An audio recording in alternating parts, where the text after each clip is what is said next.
Chris Meets Chris just released a vlog called about not owning your own ideas, but something. And he mentions specifically in that video, he mentions Rick Rubin's book about the art of creativity and all that kind of stuff. Just a little side note, because I completely forgot the name. The name of Rick Rubin's book is The Creative Act, A Way of Being. I might be the only person in the world that don't like that book. I just find it full of fluff. But that's not important right now. He talks about how, and Rick Rubin talks about, Chris talks about how your ideas, because they're the sum of whatever you're being influenced by, and how you interpret and how you treat those ideas, and how you rearrange and put them together and come up with new ideas, and how those ideas, when you come up with them, somebody else that's also in that same sort of headspace, creative space, mindset can come up with the same idea as you can. And he mentions this example about coming up with something about a pen, and then McKinnon coming up with a video about a pen. And although it's the same idea, something about pens, and you, if you didn't do that first, then he comes out with it, then you can't do yours, because then you would be copying Peter McKinnon. But then, let me show you, well, to show you my point. Oops. Okay, I'm using the cardboard rig. The example he talked about with a pen happened to me, 4 weeks, 5 weeks, 6 weeks ago, 7 weeks, something. I suddenly got 4 typewriters. I actually passed one of them. Hold on.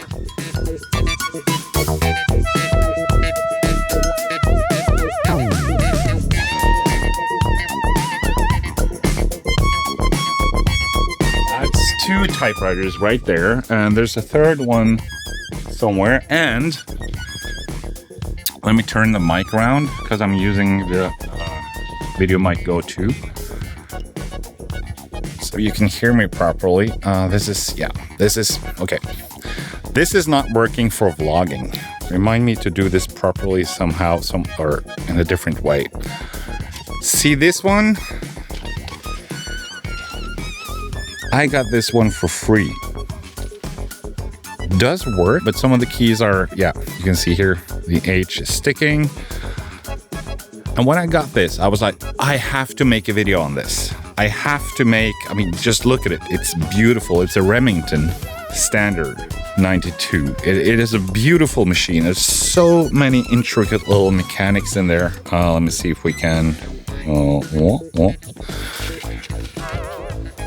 It's such a beautiful machine. This happened before Peter McKinnon dropped his I Write Letters on a Typewriter video, where he visited a repair shop and did a lot of things related to typewriters, and made a whole thing about it. It's a wonderful movie he made. My first thought was that, damn, now I'm going to be on that same bag, and I'm going to be that guy that made a typewriter video after Peter McKinnon made one. However, that's not the case. And as Chris says in his vlog, even though somebody else comes up with a related ID and just happens to be the same type of thing, the reason why I follow Peter McKinnon is because we do share some common interests.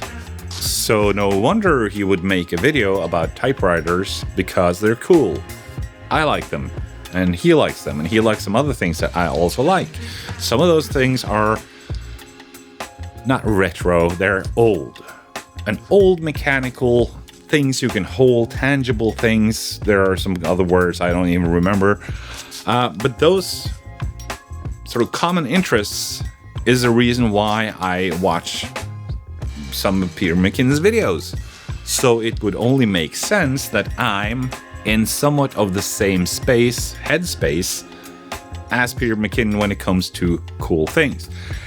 He's been doing leatherworking for a while. I have not, but I have gotten a kit so I can try it because I have some leather stuff I need to fix and I want to learn the sort of handicraft of leatherworking. I might take a guess that Peter McKinnon at some point might make a video on shoes and soling shoes, like putting new soles on shoes. He hasn't done that yet. I mean, he's done felt hats and leather belts and clothes and some other sort of handcraft stuff. He has not yet. I mean, he's talked about shoes. He's made some videos about shoes, but I'm guessing at some point he will make a video. He will make a video about shoes and how to take off an old worn sole and re-sole them. I'm letting you know right now that several months ago, I found this kit that was sort of a do-it-yourself shoe sole repair kit that I picked up at a flea market. And it was meant for and used at schools. So you would have like way, we're talking like, I think 50s and 60s. You would have these classes in school, in a certain type of school where you learn crafts, obviously, where they were using these kits to learn young people how to re-sole shoes. Sort of basic cobbler, shoemaker type things, and how you would remove the old sole and replace it with a new one, glue it on with contact cement and nails and whatnot. At some point in the future, I think Peter McKinnon will probably make a video about soles and shoes and something related to this, and so will I. I am still going to make my video on the typewriter because I'm going to try and fix mine. Peter McKinnon has this whole angle where he uses it to type things and send to customers or friends, and typing little notes and doing things mechanically and old school and slow, and taking time to show appreciation by using these old methods.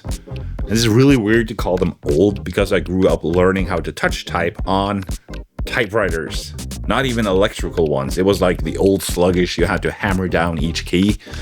That's how I learned to touch type. Of course, that same year we also had computer class and learning to program BASIC and all that kind of stuff, so it's not that long ago, but still, it's long enough to make me feel old. Anywho, Chris talks in his video about how even though people get the same ID or the same ID space, or are in the same ID space and come up with these similar IDs at similar points in time, it does, if you look at it, it's, yes, you will notice, like if you come up with an ID, of course you're going to notice that someone else comes out with a video about that same ID. If you didn't have that ID, you might not have thought as much of it, because you didn't have the same ID, right? But you're really noticing it because you had the ID, and then somebody comes out with that, and then it's like, oh, I had that idea. But that only makes sense that you would get some of the same ideas as someone you follow because you're in the same headspace, the same interest space, the same idea space, and your angle on that subject might be different. Like I mentioned, I'm going to try and repair mine. Peter McKinnon cannot repair shit. I might be able to. I know that's kind of harsh. I know. I'm just poking fun. My video might be more practically oriented. My video might be more, I don't know.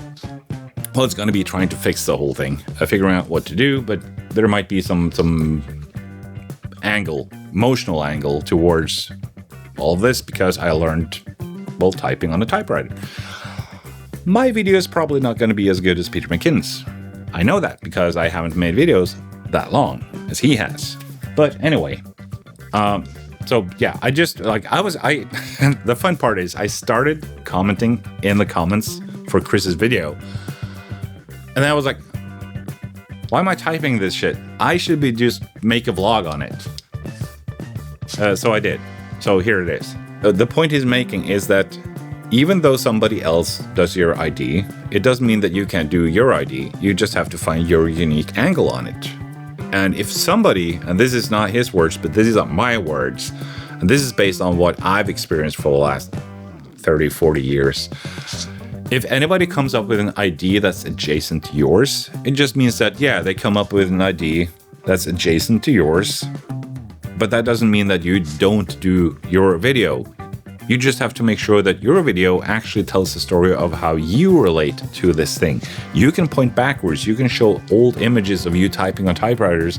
It doesn't really matter. If someone comes into the comments and like, oh yeah, you're just copying Peter McKinnon because he did a typewriter video and now you did it. And it's like, no, I just got these 3 weeks before him and got an ID for a video. And I made that video. And that one guy or girl or someone, they're gonna be the loud minority that really just loves to point out these things. You don't have to care about them. You don't have to pay them any attention at all because you had the idea, so you followed through and you made the video despite someone else also making a video on it.